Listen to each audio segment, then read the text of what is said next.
He's talking about Yichud Ilah, Yichud Etatah right now. Now, how did he get Yichud Ilah, Yichud Etatah? How did we segue into that?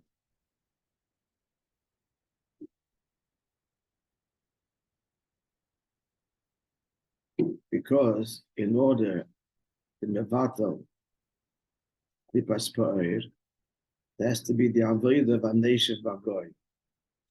Goy is the emek, that stimmer hidden, say stimmer, the whole stimmer, and yet this level that is hidden from the hidden, Aneshev, has to be a yid there, is yashvus, that level is one with him, he's one with that.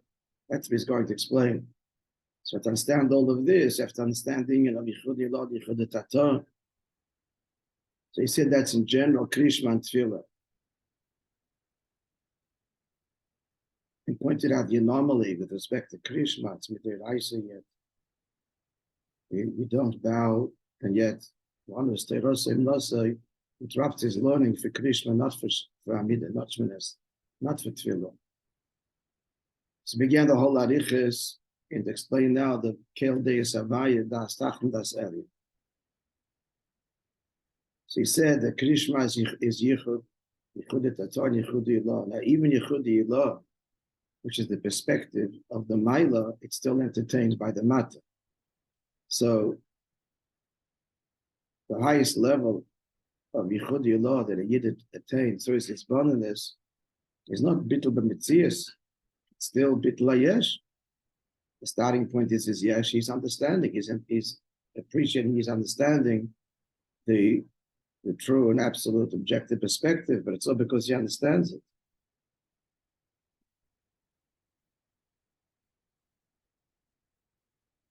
So what is he doing in his Avodah? He said he aligned here. He's uniting with his source. So he's connecting the chitzonius to the pnimius, the way things were before the Kia and the Kravayim made the separation. That was the whole Arichas Abir, the whole long explanation that Maimed till now. That Be'etzim, it's one Inyan, one Tainug Mayim. It's chitzonius and pnimius, as explained over the previous weeks at length. So that's the avodah of Krishma. So let's start again, the top of the page, middle of the line, V'kiven, sh'avodah de Krishma. That's where we're up to, I think, pretty much. Yeah, V'kiven, the line which begins with what? Top of the page, the very top line.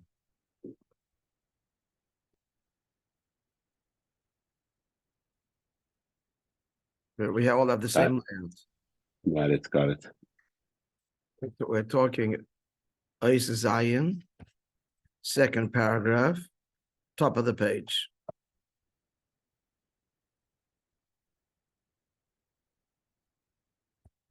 The given Shavodah the Krishma ain't a boyfriend shall bitla metzias legamring. So the avodah of Krishma is not complete or bitla b'metzias. He remains Shema Yisrael. He has to understand. Kiyim lifel ba'yesh the mata. So the avodah is to affect the yesh of the mata who does not disappear. She's battle v'yisachet b'shar shemakoydei. He should unite with his source kebittel, like the bittel v'yisachtas and unity of chitzonius agabe pnimius, which is the whole maimed till now. Not giving value to the chitzonius, to the psoilus, to the excrement per se, but understanding that it's all the expression of the pnimius. That kihu chayecha, the Eibishter is the source of chayis. So since what?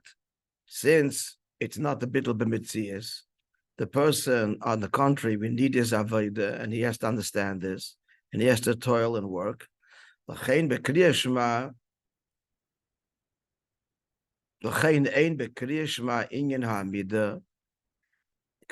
is not standing. Standing means a loss of self in the presence of the king. There's no loss of self. On the contrary, it's a big avodah, the biggest bonus and a big toil. And sit down and think about it. And there's no kriya vishtachavoya, there's no bowing and bending the knee, no prostration. That's when he's mamish in the presence of the melech, and he's completely bottled, and that's when he bows and prostrates himself. He will bow and spread his body on the earth before the great king. Exactly, that's what the Indian of Shemoneh Esrei is, as explained later. That is not the avodah of Kriya Shema. But the avodah of Kriya Shema in the beifin shabitlam mitzias lagamri. The avodah of Kriya Shema, therefore, is not the avodah of complete bittul mitzias, and it's not like it's a shortcoming. It cannot be. You need to hard and understand this. Ki impulas habittul b'mitzias hayesh. The point is that you have a seichel and you have a mitzias, and you have to ingrain and understand. K'moishe mitzat tachten. We are locked in das tachten. The das tachten entertains das elyon. Understands das elyon. Clear? The words can be confusing because he just finished saying, Shu k'moishe mitzad das tachten bilvad. Everybody knows that the first parsha is das elyon. So we just answered that now in the way we explained. Then comes the avodah Shemoneh Esrei shebatzilus. Is this clear, folks? Yeah. So Atzilus is already bittul b'mitzias, kedis b'pri Eitz Chaim, like it says in Pri Eitz Chaim, and that's Eilam Ha'achdus. Bittul b'mitzias. That's mamash in the presence of the king, as he described earlier, completely lying before the king's feet. The diak is there not just in front of the king, but the king's feet. So there, not only Havana Vasoga, but nirgish, he feels the truth of Avaylekecha, that Hu Chayecha, he's the reality. Now, not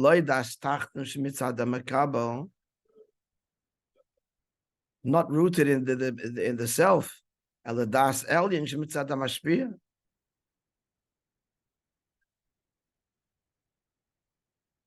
Which begs the question: what's he doing there? How does he get to be das elyon mitzad hamashpia? The answer is, Bemes is that the king just pulls him in. Shemashpia hu ha'ikir, the mashpia is the ikir.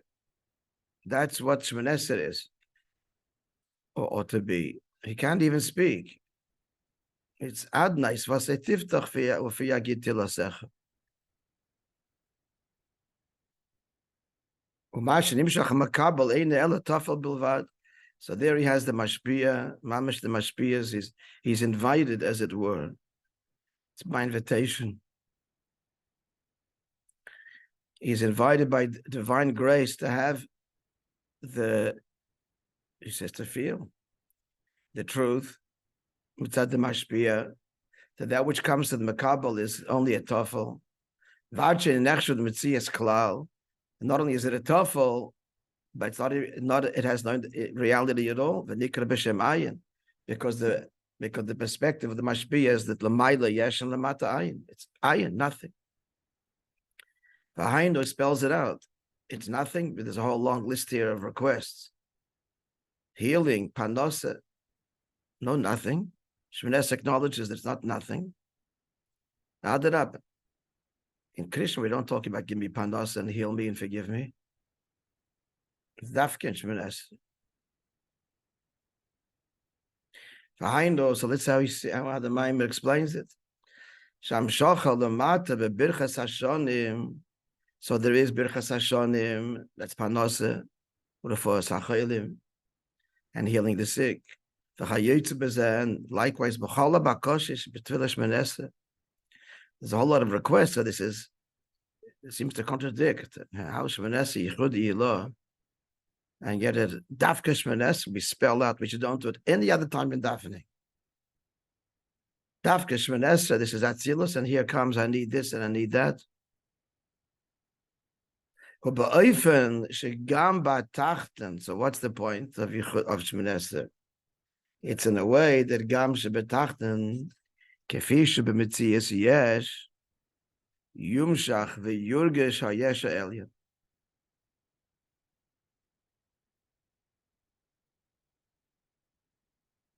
We'll just translate the words. That the Tachten, that he is a Yesh, and that's why he needs Pandasa, and he needs healing, and he needs forgiveness. And nonetheless, Yumshach v'Yurgesh HaYesh HaElyon. It's drawn and felt, not know. No, he knew that already. No, he learned the Maimah, he knows. It's not a question of knowing now. This is a question of sensing. He senses the Yesh Elyon kefisha mitzad das Elyon shelamaylu hayesh. So it didn't really answer the question, it seems. So what's if lamaylu hayesh? So then what is the whole Birchas Hashanim Ereif Chaylim? So elsewhere in Exodus it explains that it's something like this. Why is there all of this and the needs for healing and forgiveness? Because that's your kavanah. Because you want to do the b'tachtonim, therefore there's the union of Reif Chaylim and Mevarech Hashanim. The starting point is that Lamayla Yesh, because you want a relationship with a Yid, Lamatin Aguf. Therefore, along with that comes all of the frailties and the limitations and the fractures and the need for healing and panos and forgiveness and what have you. So it's not, I need all of this, please give it to me. It's really, you need this all. Adnes, vase tiftach, you open my lips and I'll sing your praises.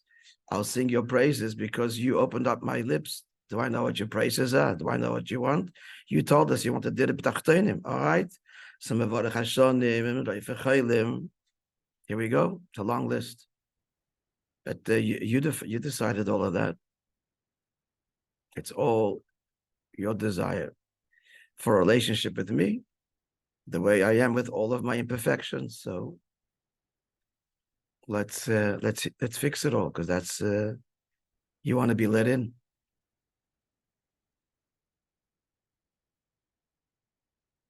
So and this is the meaning of the pasuk. Moishe said, we dwelt in the valley facing Pa'ir, which the Maim explains, that the Avodah of Neshev Bagoy, this is the only way to neutralize Pa'ir.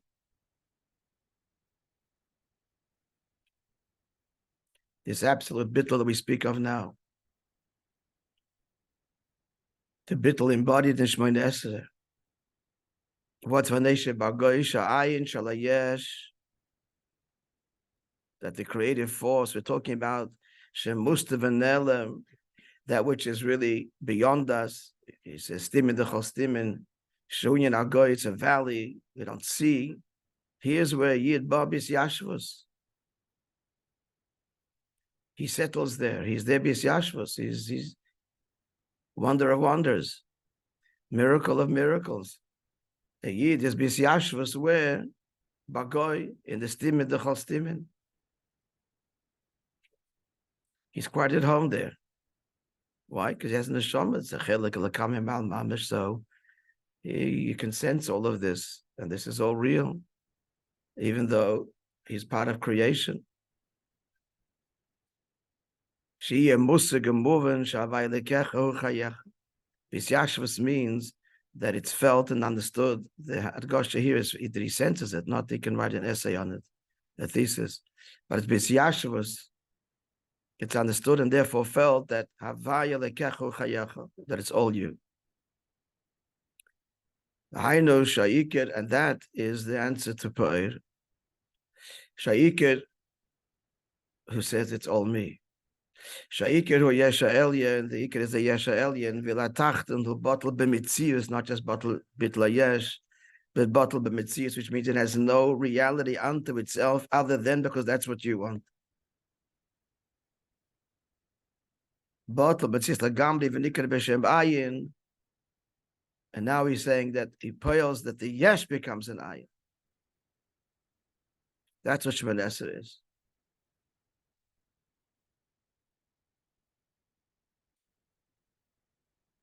Let's conclude the words. Well, the Shemon ba'ofen shalamida, therefore he stands. Shemoyri, which conveys the inyan of ha'akava. Akava means detachment, mimitziyusai, from his mitzias.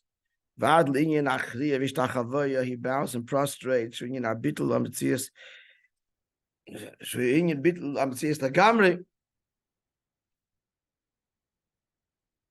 All because it's only Savakadosh Baruch Hu. That's why there's a world. That's why there's a me. That's why there's sin. That's why you have to need forgiveness. That's why everything.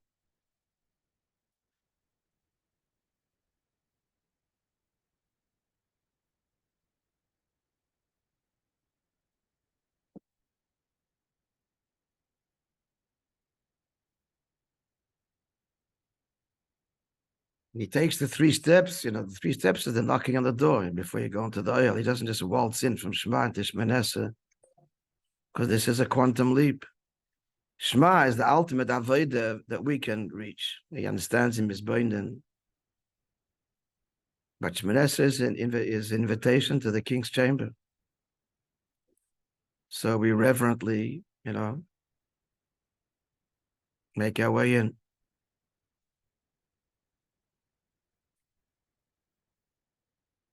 That comes a big chiddush here.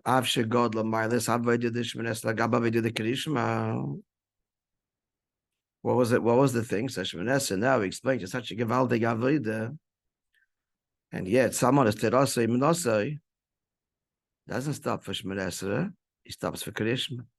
How to explain that? He stops learning to say Shema, but Shmoneh only mizmal is man. That's a contradiction. So he answers now. Even though, as we just explained, that Krishma at best is bittul ayesh and Shmoneh is bittul b'mitzias, become mocker. Nonetheless, someone whose whole occupation is Torah stops to say Krishma. Doesn't stop for tefillah. Based on what we said now, should be the opposite. That adarab, tefillah is something he has to interrupt for. That's the highest level. The Yuv and Behektim understands by prefacing, What's the Maila of Torah?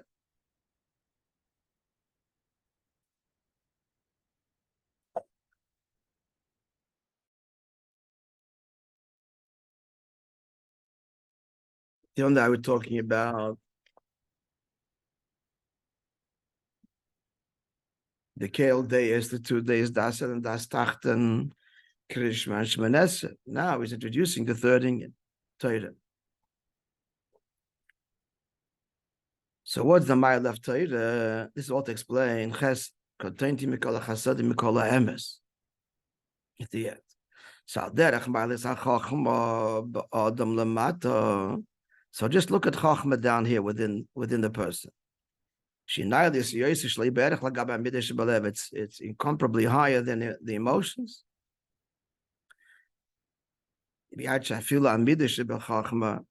Even the midas within Chachma, which means the chesed within Chachma, the gvura, the netiya, the inclination towards being mekel or being strict. That's the midas of Chachma. They are higher than the midas. Even the intellectual component that produced the midah. You said that distinction. The idea that fuels the midah, that's already as the idea is fueling the midah. So now it's in the world of the heart. but still a midday, you can see that the person's emotions are not just running wild. They are reasoned, and you can see that in his emotional behavior, that it's governed by reason. He's saying that seichel, pure seichel, is immeasurably higher than the seichel as it feels midas. Even the level of seichel, where there's an etiyah like Shammai to Gvura or Hillel to Chesed, which is already in midas. It's already a midah, a personal netiyah towards one direction or another. Even that is higher than the seichel that fuels the midah.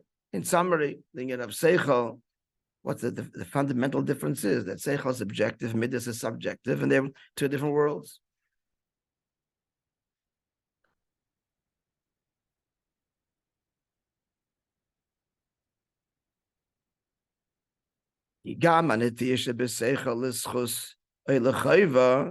Why are we saying that even the emotional component of seichel is higher than and incomparable? We're saying it's not on the same plane as midas.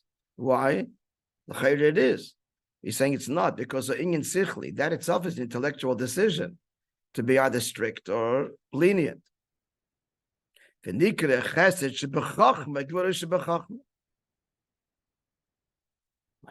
is not the case. But once we get down to the world of the heart, the chesed and the gevura, so even though what's causing this emotion is something that's relatively objective, it's seichel. There could be, why are you feeling this? Why are you attracted to this? Why do you love this? Why are you fearful of this? It's because you understand it's all seichel. Still, the world of emotion is tivi, and the world of emotion fundamentally is subjective. And it's hardwired. Tivi means it's hardwired. Midah is fundamentally hardwired. And seichel by definition is not hardwired. Seichel by definition can understand something. If it's true seichel, true chachma, it's completely the opposite of his whole personality. Truth, the seeker of truth objectively. So it's not tivi, not hardwired. That's why seichel at its root is bittul, chachma. If you come with an agenda, then forget it. It's not seichel. The whole approach of seichel is no agenda. You have to come with complete bittul, the nakud, the yud of chachma, to discover what's the truth, painful or otherwise. But not midas. Midas at TV, midas yesh ben nivra, like we see midas in creatures, in a creation, animals and so on. She'ena bal seichel. He has midas there. There's tenderness. There's fury. There's I know midas shebehema. You see midas even in animals. Sheyesh bo midas achesed drachmanas levlada. A mother has instinctively compassion and love for its offspring, b'chulu, etc. We also see the opposite midas within animals. All to say, again, subjective versus objective. They're not one higher than the other. They are bein aroich. They're different worlds. So all of this, the world of midas, as we just described it, it's bein aroich, right, incomparable to chacham. Continue next page now. Yeah, we're following. Yeah.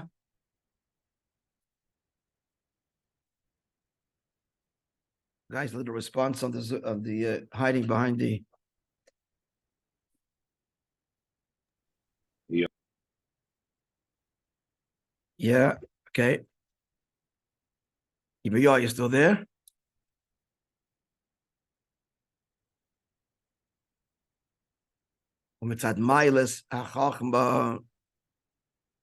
Therefore, concluding, because of the mile of chachma,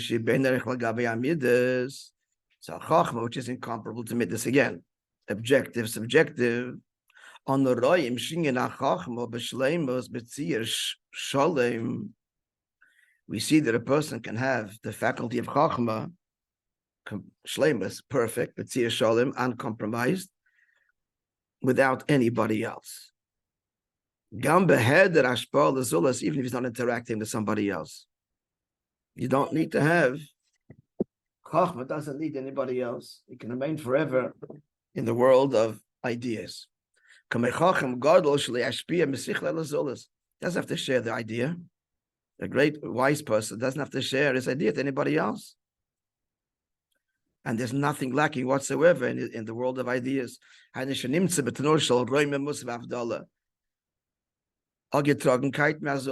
is in a state of removed separation from the other, from the outside. He's still up, nothing missing. He's perfect and whole. He sits there and he ruminates and grasps very deep ideas, and the other sharing is not part of the equation. That's when it comes to what? Chachma. Emotions. The emotions have to have an outlet. Someone who's kind by nature. If he doesn't do anything about it, we won't even call him a kind person. If you have, you don't give, you're cruel. So if he has real feelings in the heart, then they're going to have to manifest. So we'll stop here. No, we can go further. So what did he bring over? So what's he going to bring out over here? He's bringing out the bein daroich of Chachma l'gabe midas, and that Chachma doesn't need the outside world, and midas do. So therefore, it's going to answer why someone is terasei menasei has to stop for Kriyashma, not for Shmanesra. Why? Leave him in his world of the objective seeker of truth, of bittul. So he says, so someone is terasim nasei. Hainu, he's the emes hachacham. Shavidose b'ngenach chachma k'fi shebemitziusa shel hamashpia. So his world is chachma as it is in the mashpia. He's in his own world that no one else can even relate. His own world of objective truth, and in his own world, he's in a state of complete bittul. There's no zulas. There's just the truth. Still, out of your mafsik l'kriyishma. Why? Given shetzich gam ha'avayde b'hayesh k'may shehu b'mitziyusa.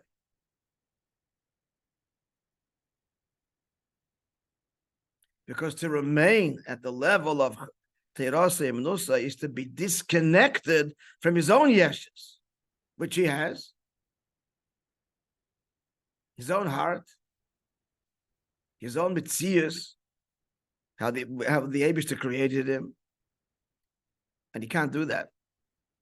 And he has to be there engaged, to affect there in mitzias and yesh, in the world of subjectivity by nature, the hardwired ego and self. There he has to pay all the avodah bayesh k'meishu b'mitziyusay. As the ego is an ego, lifil b'habitl vayich. That the heart be part of this. Yichud tatom, yichud Allah, as we explained in the early part of the previous us. We'll continue tomorrow.